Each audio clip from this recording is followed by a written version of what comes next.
Hi friends, இன்றைக்கி வந்துட்டு நம்ம கொள்ளு செடி தான் செய்யப்போகிறோம். வாங்க எப்படி செய்யணும்னு பார்க்கலாம். ஃபஸ்ட்டு ஒரு சீன சட்டி அடுப்பில் வச்சு போட்டு கொள்ளு ஒரு கிளாஸ் சேர்த்துக்கிறேன்.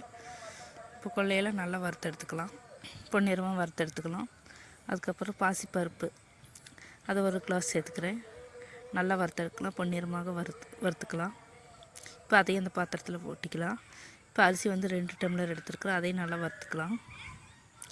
இப்போ நல்லா செவச்சவேன்னு வந்துருச்சு, அதையும் அதில் கொட்டிக்கலாம். இப்போ அதெல்லாம் நல்லா சூடாகட்டும். அதுக்குள்ளே வந்து நம்ம வெள்ளைப்பாகு காய்ச்சிக்கலாம். 4 துண்டு வெள்ளை கட்டி சேர்த்துக்கிறேன். நல்லா கொதி வரட்டும். அதுக்குள்ளே இது ஆறிடுச்சு. இதை மிக்சியில் போட்டு அரைச்சிக்கலாம். நல்லா நைஸாக அரைச்சிக்கலாம். இப்போ வெள்ளமெல்லாம் நல்லா பாவு காய்ஞ்சி வந்துட்டுருக்குது. இப்போ அரைச்சது வந்து மட்டும் ஒரு பாத்திரத்தில் கொட்டிக்கலாம். இப்போ எல்லா மாவும் அதே மாதிரி அரைச்சி எடுத்துக்கலாம். இப்போ வெள்ளைப்பாவே நம்ம இதில் சேர்த்துக்கலாம். மாவில் கொஞ்சம் கொஞ்சமாக சேர்த்தையும் போட்டு பிசைச்சிக்கலாம். இப்போ நல்லா வெள்ளைப்பாவெல்லாம் நல்லா காஞ்சி வந்துடுச்சு. இப்போ உருண்டை பிடிச்சி வச்சுக்கலாம். வெல்லம் காஞ்சி வரக்குள்ள நல்லா எல்லாத்தையுமே சீக்கிரமாக உருண்டை பிடிச்சி வச்சுக்கணும். இப்போ எல்லாத்தையும் உருண்டை பிடிச்சி வச்சாச்சு.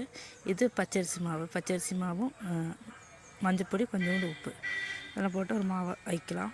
இப்போ அந்த உருண்டையை எடுத்து இந்த மாவில் முக்கி எண்ணெயில் போட்டுக்கலாம். இப்போ 2 பக்கம் திருப்பி போட்டு எல்லாம் எடுத்து ஒரு பாத்திரத்தில் வச்சுக்கலாம்.